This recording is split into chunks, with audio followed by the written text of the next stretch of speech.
오늘은 사도행전을 잠시 중단하고 고린도전서 15장, 부활장이라고 하죠. 고린도전서 15장 12절에서 20절까지 말씀을 보겠습니다. 고린도전서 15장 12절에서부터 20절까지의 말씀을 제가 봉독하겠습니다. 그리스도께서 죽은 자 가운데서 다시 살아나셨다 전파되었거늘 너희 중에서 어떤 사람들은 어찌하여 죽은 자 가운데서 부활이 없다 하느냐. 만일 죽은 자의 부활이 없으면 그리스도도 다시 살아나지 못하셨으리라. 그리스도께서 만일 다시 살아나지 못하셨으면 우리가 전파하는 것도 헛것이요 또 너희 믿음도 헛것이며 또 우리가 하나님의 거짓 증언으로 발견되리니 우리가 하나님이 그리스도를 다시 살리셨다고 증언하였습니다. 만일 죽은 자가 다시 살아나는 일이 없으면 하나님이 그리스도를 다시 살리지 아니하셨으리라. 만일 죽은 자가 다시 살아나는 일이 없으면 그리스도도 다시 살아나신 일이 없을 터이요 그리스도께서 다시 살아나신 일이 없으면 너희 믿음도 헛되고 너희가 여전히 죄 가운데 있을 것이요 또한 그리스도 안에서 잠자는 자도 망하였으리니 만일 그리스도 안에서 우리가 바라는 것이 다만 이 세상의 삶뿐이면 모든 사람 가운데 우리가 더욱 불쌍한 자이르라. 그러나 이제 그리스도께서 죽은 자 가운데서 다시 살아나사 잠자는 자들의 첫 열매가 되셨도다. 아멘. 만일 부활이 없다면, 이런 제목으로 오늘 말씀을 통해서 은혜를 나누겠습니다. 흑석동에서 국립묘지 쪽으로 가는 길 그 왼쪽 편에 그 한강변에 벽돌로 지어진 아름다운 예배당이 있는데 베델교회 예배당입니다. 이 교회를 27년간 담임하시고 1995년 12월에 돌아가신 하혜룡 목사님에 대한 일화입니다. 이 하 목사님에게는 두 아들이 있었습니다. 그 중에 큰아들이 대학을 다니다가 군대를 마치고 복학해서 학과에 학회장 일을 보고 있었습니다. 학과 일로 조교와 함께 MT 장소를 답사하러 간 중에 홍천강에서 수영을 하다가 그만 심장마비로 죽고 말았습니다. 연락을 받고 급히 홍천강에 도착했을 때 이미 날이 어두워지고 있었습니다. 하 목사님은 강변에 누워있는 아들의 죽음을 보고 믿어지지 아니했습니다. 눈을 감지 못하고 반쯤 뜨고 하늘을 향해 누워있는 아들의 죽음을 본 순간 아버지는 아들의 눈을 감기면서 아들의 볼에 자신의 볼을 대고 하염없이 눈물을 흘렸다고 합니다. 그리고 한참 생각을 했다고 합니다. 고개를 들고 하늘을 보니 눈물이 모두 입 안으로 흐르고 가슴으로 흐르는 것 같았다고 표현했습니다. 하나님, 제가 지금 어떻게 해야 합니까? 인간으로서 가장 절망적이고 참담하고 설명할 수 없는 죽음이라는 캄캄한 순간에 하나님, 나는 무엇을 해야 합니까? 절규했습니다. 그리고 한참 생각했습니다. 함께 갔던 부목사님에게 예배를 드리자고 제안했습니다. 처절한 죽음 앞에 그는 자기가 수없이 설교하고 수없이 묵상했던 주님은 나의 생명이라는 것과 나를 믿으면 죽어도 살겠고 무릇 살아서 나를 믿는 자는 영원히 죽지 아니하리니 내가 이것을 믿느냐, 이 말씀과 내가 곧 길이요 진리요 생명이니 나로 말미암지 않고는 아버지께로 올 자가 없느니라, 이 말씀이 그의 마음속에 떠올랐습니다. 오 하나님, 부활이 있어야만 합니다. 부활이 있어야만 합니다. 내 아들과 내가 다시 만나는 그 부활이 꼭 있어야만 합니다. 그렇게 울부짖었다고 합니다. 물론 목사님은 부활을 믿고 있었고 부활에 대한 설교도 많이 했습니다. 그러나 부활이 그렇게 절실하고 심장에 새겨질 정도로 다가온 것은 아들의 죽음 앞이었습니다. 아들의 죽음은 부활의 필요성과 부활의 확신에 대해서 더 깊게 일구는 계기가 되었다고 했습니다. 한국대학생선교회를 창설한 김중곤 목사님의 둘째 딸 신희 씨는 위암으로 세상을 떠났습니다. 전주 예수병원 병실에서 숨을 거두었습니다. 의사와 간호사들이 산소호흡기를 제거하고 주사 바늘을 그 몸에서 제거했습니다. 김중곤 목사님은 의사와 간호사를 그 방에서 나가주기를 요청한 후 죽어있는 딸과 단둘이 남았습니다. 시간의 제로점, 처절한 시간이 정지된 것처럼 느껴졌습니다. 심장이 멈추는 듯한 그러한 순간에 그의 심년 밑바닥에서 참송이 터져 나왔다고 했습니다. 거기 너 있었는가? 거기 너 있었는가? 주께서 못 박히신 그 자리에 거기 너 있었는가? 그분이 말했습니다. 이것은 분명히 내 찬송이 아니다. 내 속에 부활하신 주님이 내 대신 부른 찬송이다. 주님은 그때 그곳에도 나와 함께 내 위에 계셨다. 딸의 죽음 앞에서 부활의 주님, 그리고 그 딸의 부활, 자기의 부활, 그 부활 때문에 큰 위로를 받는 겁니다. 고린도전서 15장은 부활에 대한 말씀이 기록된 장입니다. 이름하여 부활장이라고 하죠. 이 고린도전서 15장의 중요한 메시지는 네 가지입니다. 첫째, 예수님의 부활은 많은 목격자와 증언이 있었다는 거예요. 두 번째, 예수님의 부활은 구약 성경에 예언된 그대로 부활하셨다는 겁니다. 세 번째, 예수님의 부활은 우리의 죄와 죽음의 문제를 해결하셨다는 확증이라는 겁니다. 네 번째, 예수님의 부활은 우리 부활이요 우리의 승리라는 것입니다.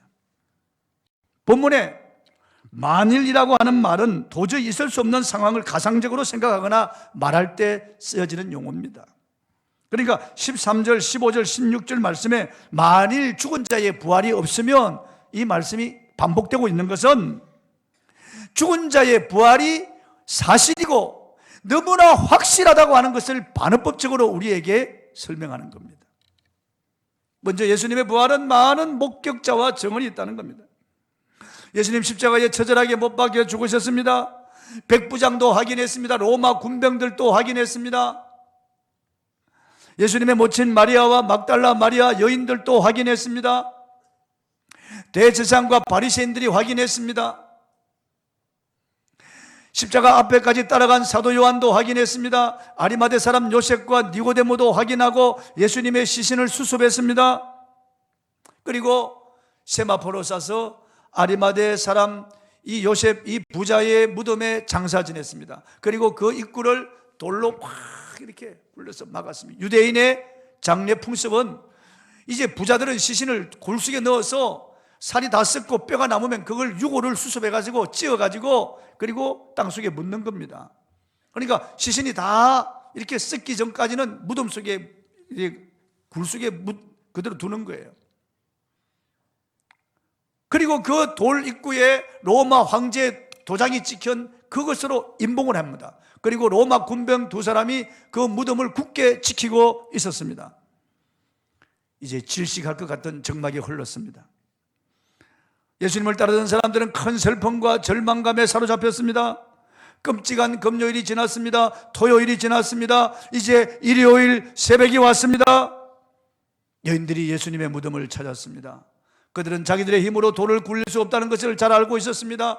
예수님의 시신에 향품을 바를 수 없다는 것도 알면서도 예수님을 너무 사랑했기에 향품을 가지고 예수님의 무덤을 찾았습니다. 그런데 무덤에 그 큰 돌이 굴려져 있고 무덤 문이 열려 있는 것을 보았습니다.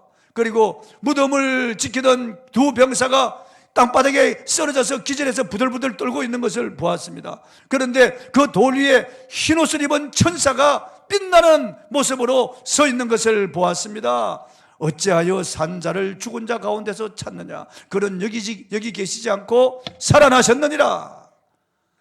여인들은 두려움과 기쁨, 천사를 본 두려움과 이 부활의 메시지를 받은 이 기쁨, 이것이 교차되면서 마음이 부풀어서 뛰어가는데 막달라 마리아 앞에 예수님이 나타나셨습니다. 처음에는 동산직인 줄 알았습니다. 아직까지 어두웠기 때문에요.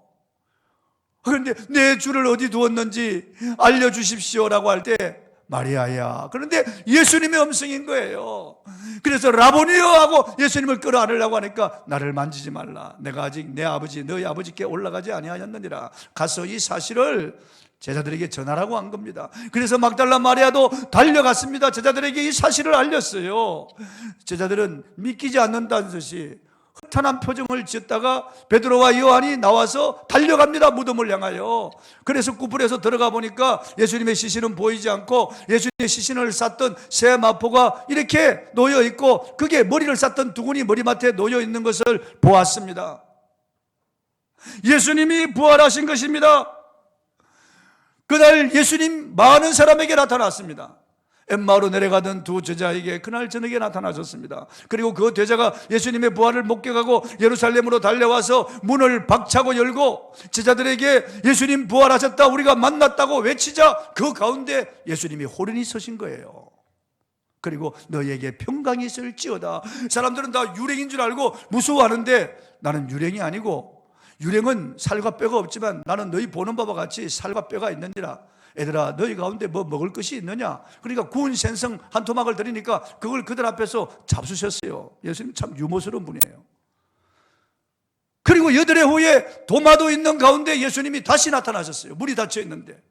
그리고 도마에게, 두려워 떠는 도마에게 이리 와서 내 손에 못자국을 만져보고 내 옆구리에 손을 넣어서 창자국을 만져보고 나인 줄 믿으라.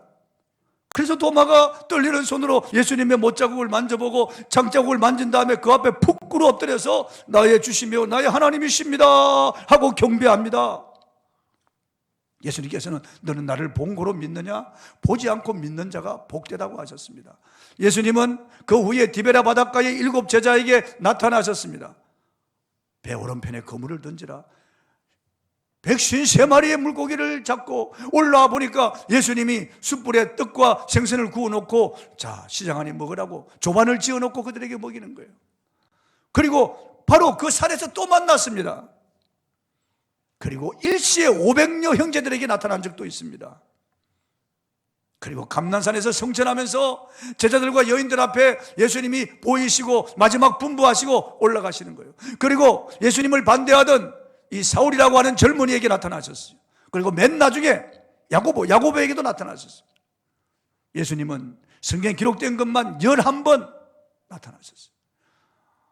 동시에 많은 사람들 앞에서, 어떤 때는 2-3사람 앞에서 주님은 그들과 함께 대화하시고 거니시고 잡수시고 하나님 나라 이걸 말씀하셨어요. 예수님의 부활은 공공이 만들어진 이야기가 아니에요. 한쪽 구석에서 엄밀하게 진행된 그런 조작극이 아닙니다. 예수님의 부활은 분명한 사실이고 수많은 목격자가 있고 그들은 예수님의 부활을 전하다가 다 목숨을 내어놓았어요. 부활이 사실이 아니라면 그들이 왜 부활을 증언하다가 그렇게 순교의 제물이 되겠어요? 그들은 부활을 목격하고 난 다음에 사람들이 완전히 변한 거예요. 예수 다시 사셨다는 것을 그들이 눈으로 보고 손으로 만진 다음에 귀로 들은 다음에 이 사람들이 완전히 변한 거예요. 예수님의 부활은 수많은 증인들이 있습니다. 분명한 역사적 사실입니다. 그리고 예수님의 부활은 성경대로 이루어졌다는 거예요. 구약 성경에 예수님의 부활이 다 예언되어 있습니다. 그대로 이루어졌다는 거예요. 고린도서 15장 3절 4절을 한번 읽어보겠습니다. 시작. 내가 받은 것을 먼저 너에게 전하였노니 이는 성경대로 그리스도께서 우리 죄를 위하여 죽으시고 장사 지낸 바 되셨다가 성경대로 사흘 만에 다시 살아나사. 성경대로 살아났다는 거예요. 구약 성경대로. 구약 10편 16편 17에 이는 내 영혼을 음부에 버리지 아니하시며 주의 거룩한 자로 썩음을 당하지 않게 하실 것이미로다. 다윗은 죽어서 썩었어요. 다윗 자신을 두고 한 말이 아니라고 하는 것을 분명히 알 수 있습니다. 1000년 후에 오실 그리스도의 부활을 두고 다윗이 미리 바라본 거로 기록한 겁니다. 이사야 26장 19절 한번 읽어보겠습니다. 시작. 주의 죽은 자들은 살아나고 그들의 시체들은 일어나리이다. 뒷뜰에 누운 자들아 너희는 깨어 노래하라. 주의 예수는 빛난 이슬이니 땅이 죽은 자들을 내놓으리로다.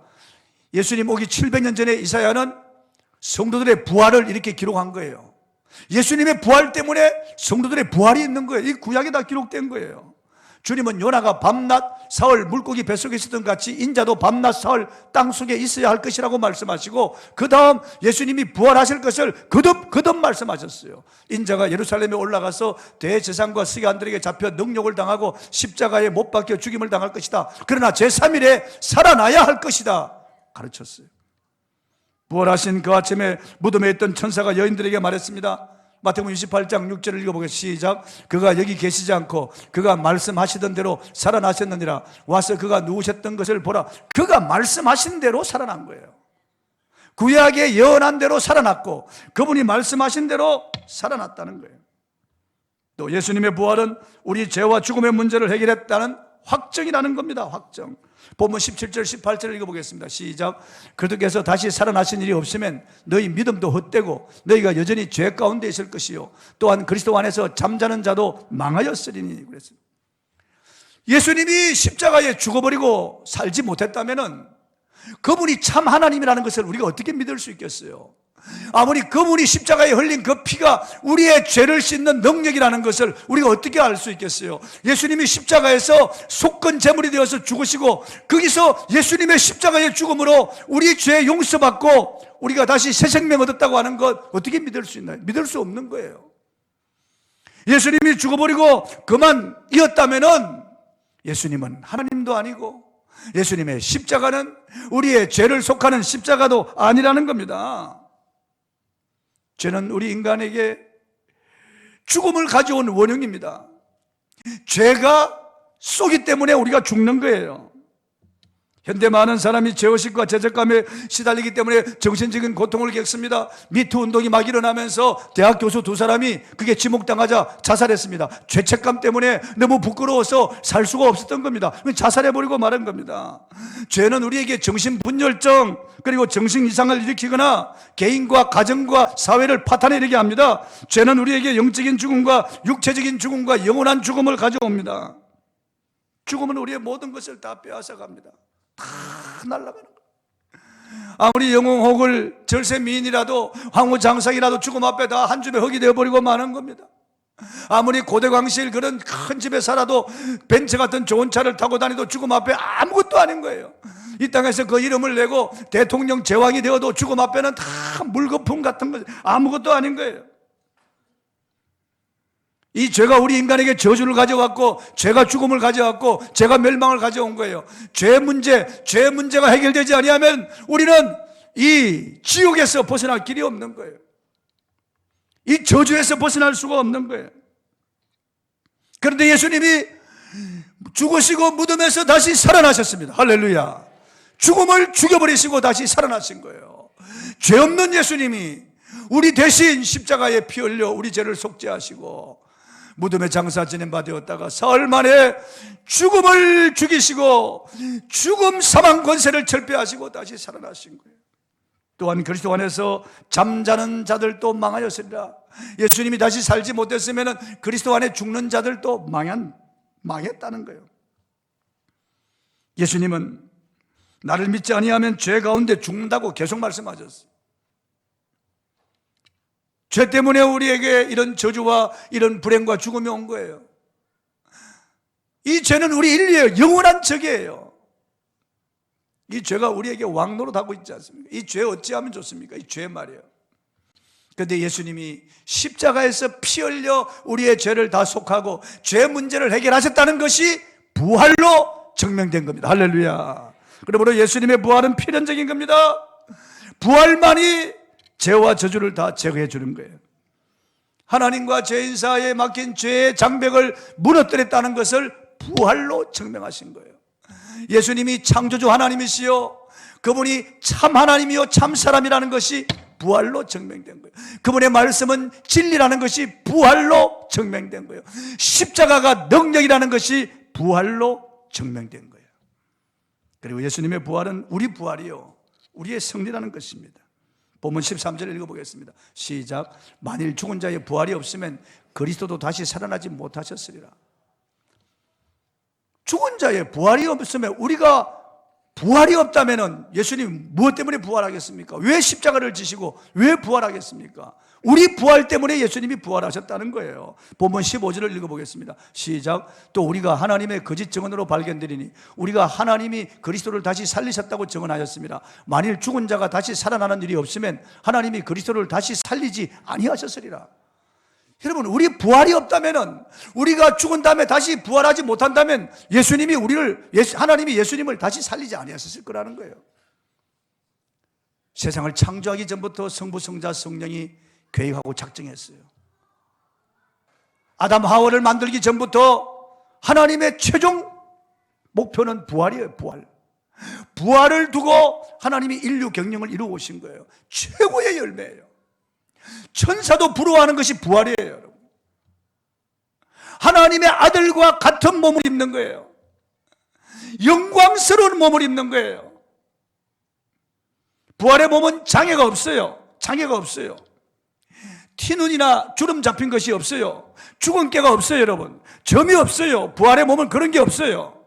놀라지도 않네, 정말. 얼굴이 활짝 펴져야 될 것인데, 부활의 몸은 자기 외모에 대해서 열등감을 조금도 느끼지 않습니다. 모두 만족합니다. 너무나 아름답고 너무나 예쁘고 너무나 찬란한 몸이에요. 부활의 몸은 늙지도 않습니다. 죽지도 않습니다. 썩을 것이 없어요. 부활의 몸은 병들지 않습니다. 부활의 몸은 물에 불에도 그게 아무 제한이 없습니다. 물리 법칙을 초월하는 몸이 부활의 몸이에요. 너무 놀라운 그런 몸이에요. 본문 16절을 한번 읽어보겠습니다. 시작. 만일 죽은 자가 다시 살아나는 일이 없으면 그리스도도 다시 살아나신 일이 없었을 터요. 아니, 죽은 자 우리들이 다시 살아나지 못할 것 같으면 예수 그리스도가 이 땅에 오실 필요가 뭐 있어요? 그분이 왜 십자가에 죽을 필요가 뭐 있어요? 그분이 부활할 필요가 없죠. 그분이 부활하신 것은 우리 부활 때문이라는 거예요. 우리 부활 때문이라는 거예요. 예수님은 나의 부활을 위하여 부활하신 거예요. 너무 놀랍습니다. 본문 20절을 읽어보겠습니다. 시작. 그러나 이제 그리스도께서 죽은 자 가운데서 다시 살아나사 잠자는 자들의 첫 열매가 되셨도다. 지금 보리 이삭이 지금 이제 곧 나올 거예요.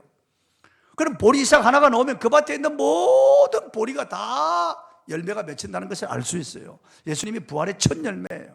인류 부활의 첫 열매예요. 거기 붙어있는 우리들도 다 부활하는 거예요. 부활하는 거예요. 예수님의 부활은 신령체로 부활하신 거예요. 너무나 놀라운 그런 부활의 몸이에요. 성경은 우리 낮은 몸을 부활하신 예수님의 영광의 몸과 같이 변화시켜 주실 것이라고 약속했습니다. 빌립보서 3장 21절 읽어보겠습니다. 시작. 그는 만물을 자기에게 복종하게 하실 수 있는 자의 역사로 우리의 낮은 몸을 자기 영광의 몸의 형체와 같이 변하게 하시리라. 할렐루야. 영광의 그분의 몸과 같은 몸을 같은 형질로 만들어 주신다는 거예요. 말씀으로 천지를 창조하신 분이 능치 못하신 분이 뭐 있겠어요?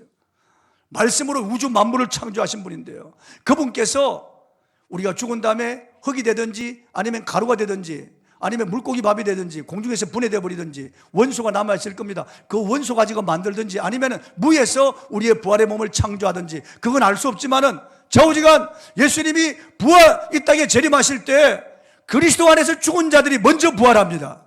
먼저 부활합니다. 천사장의 호랭과 하나님의 나팔 소리가 천지 진동할 때 예수 영광 중에 구름 타시고 천군 천사를 거느리고 이 땅에 오실 때 엄청난 그런 천군과 천사를 거느리고 오실 때 그리스도 안에서 죽은 자들이 확 부활합니다. 빛나는 몸으로, 영광스러운 몸으로, 영원히 죽지 않는 그런 몸으로 부활합니다. 아름다운 몸으로 부활하고 우리도 호련히 부활의 몸을 입고 공중으로 끌어올려 주와 함께 있을 것입니다. 여러분, 새하늘과 새 땅으로 들어가게 될 것입니다. 그때까지 우리가 살아있다면 우리도 부활체로 변화되어서 주님을 영접하게 될 것입니다. 그러므로 여러분, 이 여러 말로 위로하십시오. 고린도전서 15장 52절 53절 읽어보겠습니다. 시작. 나팔 소리가 나매 죽은 자들이 썩지 아니할 것으로 다시 살아나고 우리도 변화되리라. 이 썩을 것이 반드시 썩지 아니할 것을 입겠고 이 죽을 것이 죽지 아니함을 입으리로다. 아멘. 이 땅에서는 앞을 보지 못하고 맹인으로 사는 사람들이 있습니다. 듣지 못하고 농아라 말도 못하는 분들도 있습니다. 이 땅에서는 팔, 다리 그리고 신체적 그런 부자요함을 가지고 장애를 입고 살아가고 내성마비 다 여러 가지 정신적 질환으로 고통을 사는 사람. 그런데 예수를 믿으면은 다 영광스러운 몸으로 부활됩니다. 여러분, 이 땅에서는 키가 작다 혹은 뭐 난쟁이 그런 그룹도 있잖아요. 키가 크다, 뭐 뚱뚱하다, 홀쭉하다. 그러나 천국에서는 그런 게 똑같이 아름다운 몸으로 완전한 그런 키로 변화되는 거예요. 그렇게 불만족이라고 하는 것이 있을 수가 없습니다. 분명한 특징을 가지고 있어요. 누구나 다 알아봅니다. 아, 이용료 씨 딱 그럽니다. 그때 가서 뭐 목사님 그렇게 부를 필요는 없잖아요. 우리 다 한 형제니까. 오, 이용료 씨, 이용료 형제요 그럽니다. 그럼 나는 딱 보면서 오, 방경석 형제 손을 잡고 앉잖아요. 다 알아보는 거예요. 누구든지 다. 오, 스데반 씨 다 그렇게 같은 이제 베드로 형제 오, 같이 다 알아보는 거예요. 영광스러운 그런 몸을 입을 것입니다. 할렐루야. 그리고 부활은 우리의 승리예요. 본문 19절 한번 읽어보겠습니다. 시작. 만일 그리스도 안에서 우리가 바라는 것이 다만 이 세상의 삶뿐이면 모든 사람 가운데 우리가 더욱 불쌍한 자리라. 우리가 더욱 불쌍한 자죠. 이 땅밖에 없다면 무엇 때문에 우리가 예배드립니까? 무엇 때문에 교육받고 훈련받습니까? 무엇 때문에 기도회로 모이고 새벽에 잠 못 자고 모입니까? 밤에도 모여서 왜 기도합니까? 우리가 왜 나가서 전도합니까? 무엇 때문에 그렇게 생명 같은 돈을 헌금합니까? 왜 그렇습니까? 그렇게 우리가 욕을 먹으며 조롱당하며 왜 복음을 전합니까? 부활이 있기 때문에 그런 거예요. 부활이 있기 때문에. 부활이 없다면 우리는 불쌍한 사람들이죠. 헛된 짓을 하고 있는 거죠. 차라리 지금 저 상가들로 가서 꽃 구경하는 게 꽃 구경 가요 꽃구경 가는 게 훨씬 나을 거예요, 여러분. 다 경기장으로 가는 게 나을 거예요, 여러분. 극장으로 가는 게 나을 거예요, 여러분. 지금 생을 즐기는 게 더 현명할 거예요. 남의 덩쳐먹고 악하게 살고 사기치고 도둑질하고 강도질하고 사람 성추행 성폭행하는 이런 사람이 훨씬 더 스마트할지도 몰라요. 그러나 그렇지 않습니다. 부활했기 때문에 우리가 악한 자들을 보게 될 것이에요. 히틀러가 지옥에 들어가 있는 걸 보게 될 겁니다. 스탈린이, 김일성이, 김정일이 지옥에서 그 무서운 지옥에 고통당하는 걸 우리가 보게 될 것입니다, 여러분. 악한 자들이 지옥에서 하나님을 대적하고 예수 그리스도를 조롱하고 교회를 조롱하던 그들이 어떻게 되어 있는지 우리가 이 눈으로 보게 될 것입니다. 우리는 영광스러운 몸으로 부활하지만 그들은 고통당하기 위해서 부활하는 거예요. 그러므로 사랑하는 성도 여러분, 우리에게 부활의 소망이 있기 때문에 우리는 승리합니다. 아무리 땅에서 고난이 오고 환난이 오고 시련이 오고 사람들이 조롱하고 박해해도 예수 안 믿는 사람이 잘 살고 떵떵거려도 부활이 있기 때문에 우리는 승리하는 겁니다. 승리하는 겁니다. 고린도서 15장 57, 58절을 읽어보겠습니다. 시작. 우리 주 예수 그리스도로 말미암아 우리에게 승리를 주시는 하나님께 감사하노니 그러므로 내 사랑하는 형제들아 견실하며 흔들리지 말고 항상 주의 일에 더욱 힘쓰는 자들이 되라. 이는 너희 수고가 주 안에서 헛되지 않은 줄 알미니라. 그렇습니다, 여러분. 예배와 교육과 훈련 그리고 봉사와 전도와 기도와 이 헌금이 결코 헛되지 않습니다, 여러분. 주를 위해 수고하는 것이 헛되지 않습니다. 우리 성가대, 찬양단 헛되지 않아요. 모든 교사들 헛되지 않습니다. 부활이 있기 때문에 그렇습니다. 영광스러운 그날이 다가옵니다. 할렐루야. 기도하십시다. 하나님 아버지,